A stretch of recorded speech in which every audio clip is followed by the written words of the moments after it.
Here we go then. Whoosh! Oh, it is scorchio tonight. It's so flipping hot. Ambient temperature apparently, according to the bike, is 22 degrees, but I'm telling you now, it's hotter than that. Anyway, enough of me waffling, because I looked at the analytics of the last vlog I did and loads of you dropped off because I waffled too much at the start. So, in tonight's video, what are we going to be talking about? Well, tonight's video, we're talking about what makes a good beginner bike and how that might vary from person to person.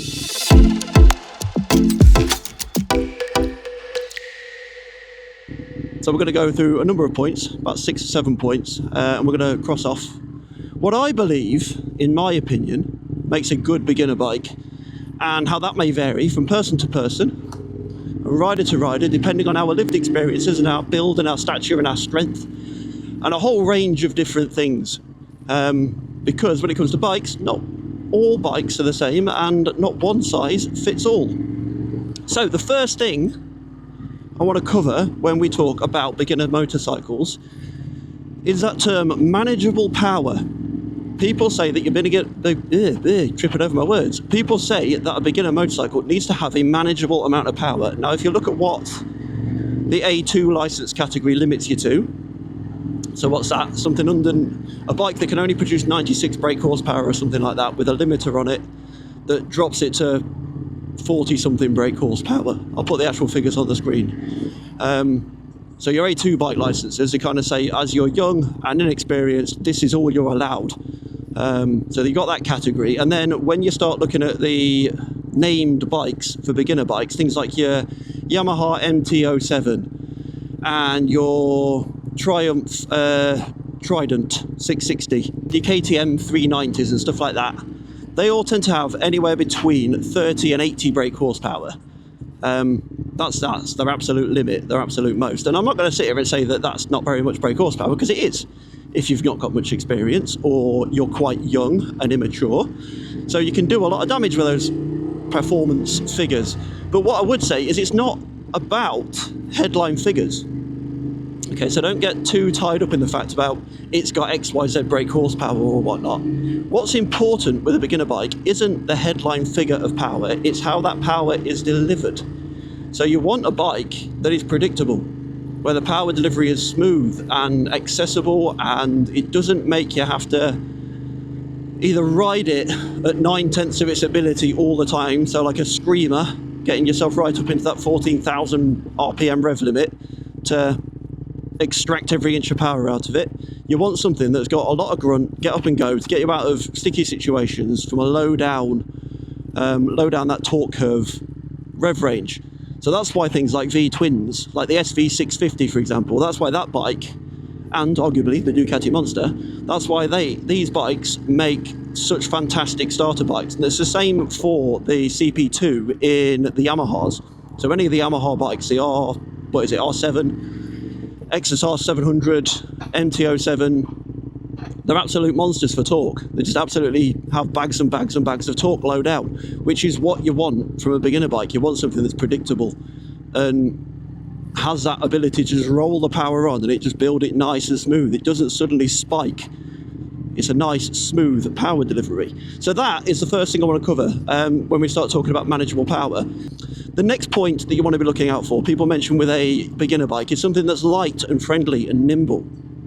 So again, this is completely up to the individual. This is why I wanted to do this video, because there's no such thing as like the perfect beginner bike. You might be an absolute gym bro. You might be going to the gym every single day of every single week and be able to bench press absolutely massive amounts of weight. When it comes to light and nimble, that will totally depend on the individual. If you're a 3-foot midget, a Grom is probably going to be a light and nimble bike. But as I'm a 6'3", nearly 40-year-old bloke, then this bike, 205 kilograms wet, I think it is, I don't find this too heavy at all. And I know that if it were to fall over, heaven forbid, touch wood, if it were to drop it, I'd be all right picking it up. So yeah, light and nimble, that is a completely open to interpretation. So how do you find out what the ideal bike for you is? When you go and sit on a few. You go down to a dealership that has a number of bikes, somewhere like the Bike Factory, or we're going to go past it in a minute, Bill Smith's. I've got multiple bikes, different brands and stuff in. You go down and you sit on a number of bikes and you feel what the weight's like underneath you, and you have a little play with it and you see how you feel on that bike. You might have this idea in your mind that you want this big, tall adventure bike, and you get there and find that it's too heavy and it's just not confidence inspiring, and you're not going to have a good time learning to ride on that bike as your first bike. Or alternatively, you might have the idea that you want to get there and have a little sports bike and sit on it and find that you're absolutely dwarfing it, and you need to get something bigger, something a bit more suited to your stature. Oof, let me just flip my lid up. It's hot in here. Right, yeah, so that's light and nimble. That's the next talking point. Then, as we talk about dwarfing the bike or it being too tall for you, the next one is having a low seat height.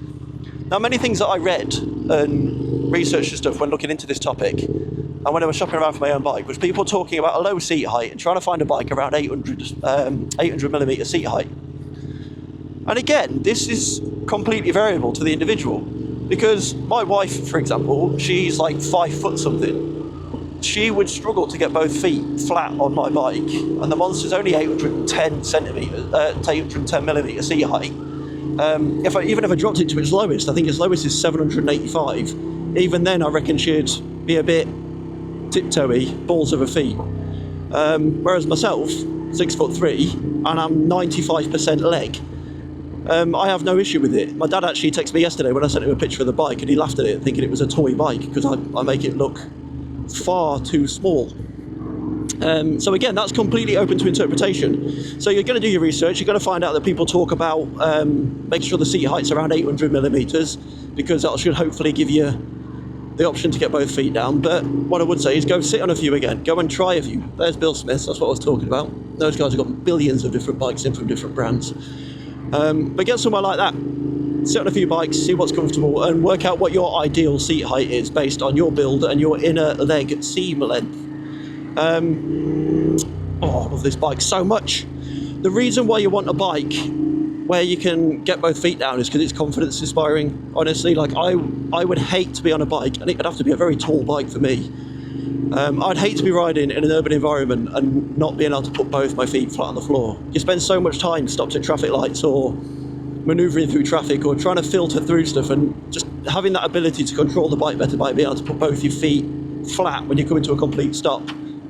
It's just so much more inspiring than it is worrying about dropping the bike and making a fool of yourself at a set of red lights because you can only have one foot on the floor and it's the tippy toes of your feet. So low seat height, that is completely open to interpretation and your build again, so understanding what you're comfortable with and what you can manage. Now the next one that people talk about when looking for a beginner bike is a bike that has forgiving controls and features.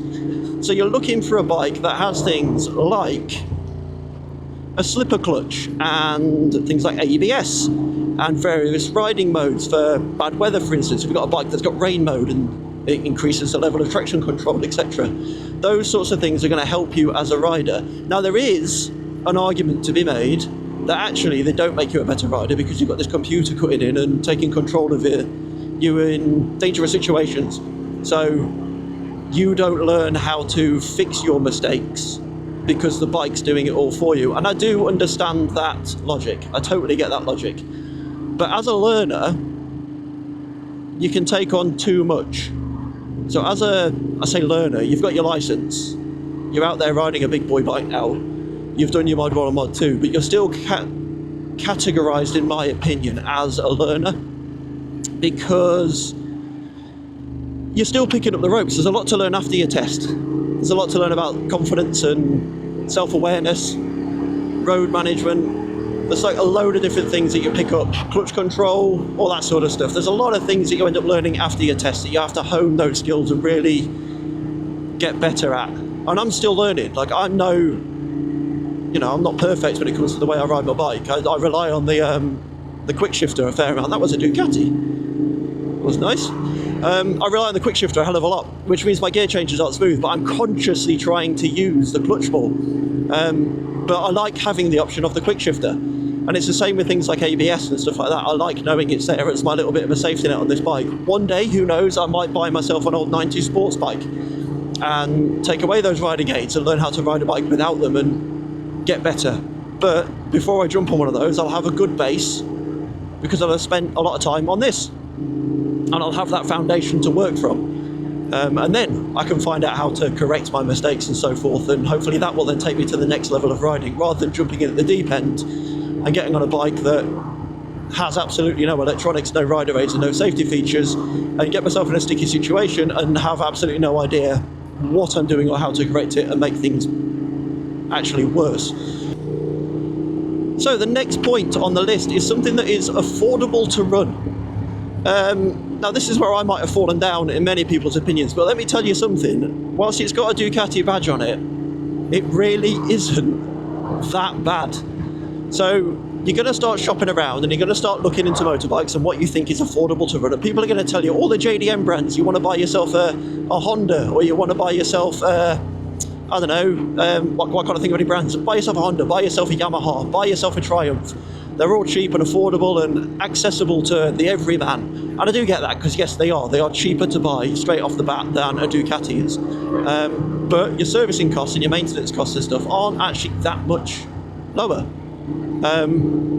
So let me give you an example. To service my MT125 for its first service at a main dealer was £165. And that was for its running in service. That was oil filter and basic checks and stuff like that, oil and oil filter change. To do this at an independent dealership was 210. So we're not miles apart, and this is a much bigger bike.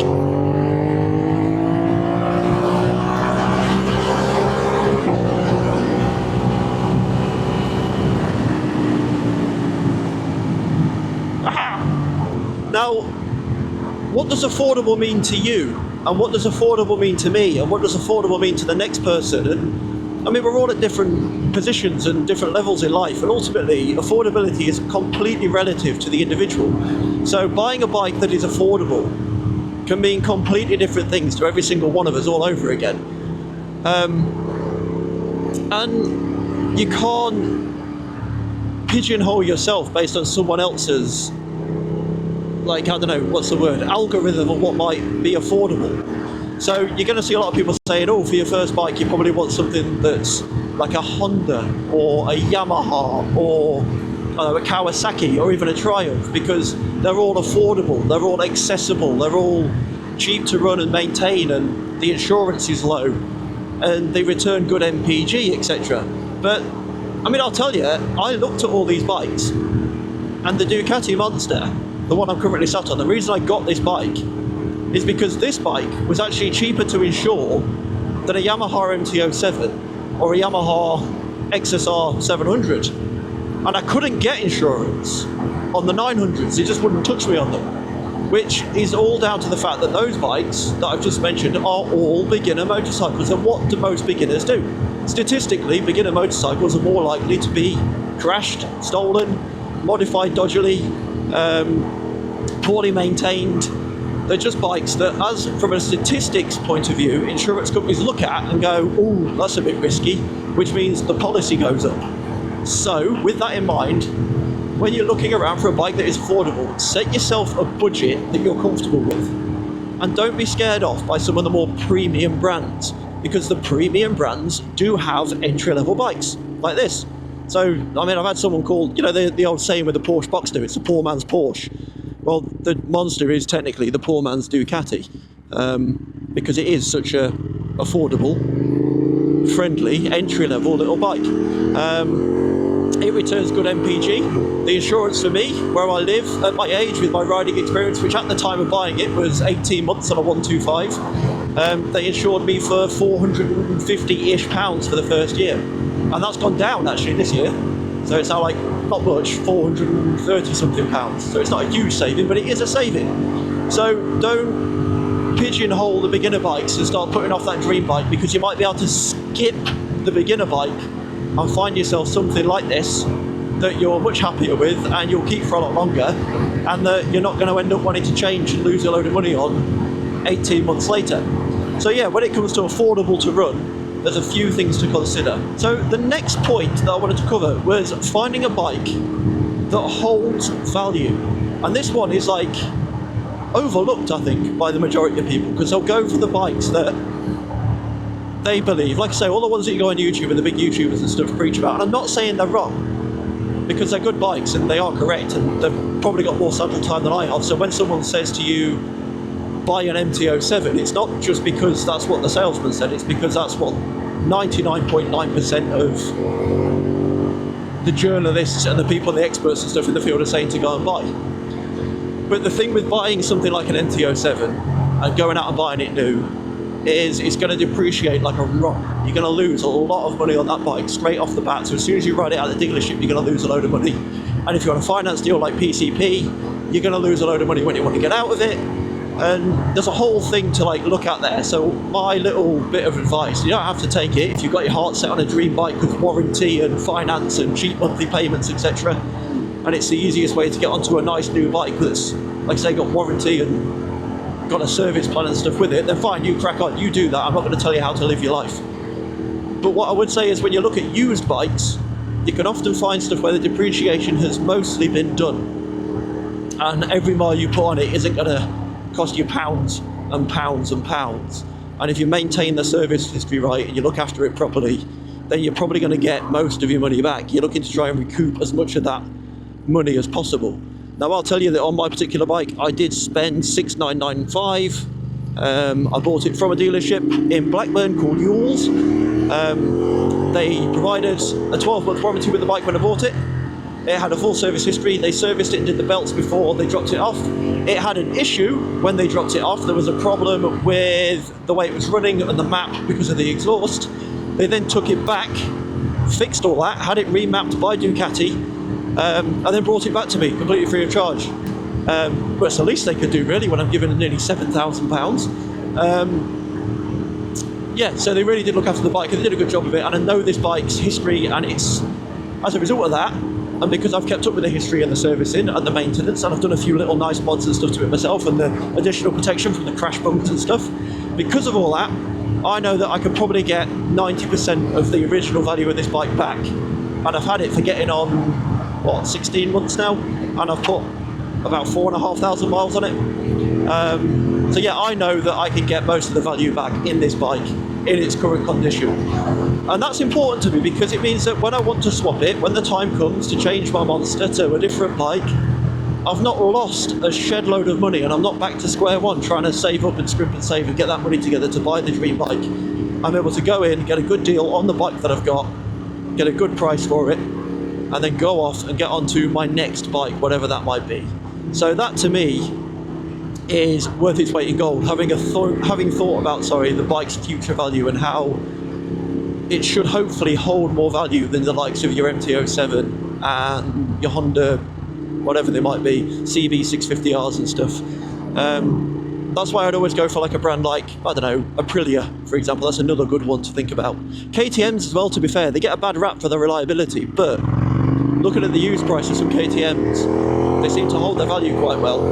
Not the 125s. The 125s tank abysmally, but the bigger bikes tend to hold value a little bit more. So have a think about that when you're shopping around for your beginner bike. Anyway, that is everything I've got to say on the topic of buying your first bike. So now I'm going to enjoy the rest of the ride down to the Raven Calf, and I'm going to meet a mate of mine, and we're going to have some dinner, and we're going to have a look at some nice bikes. So I'll see you in the next one.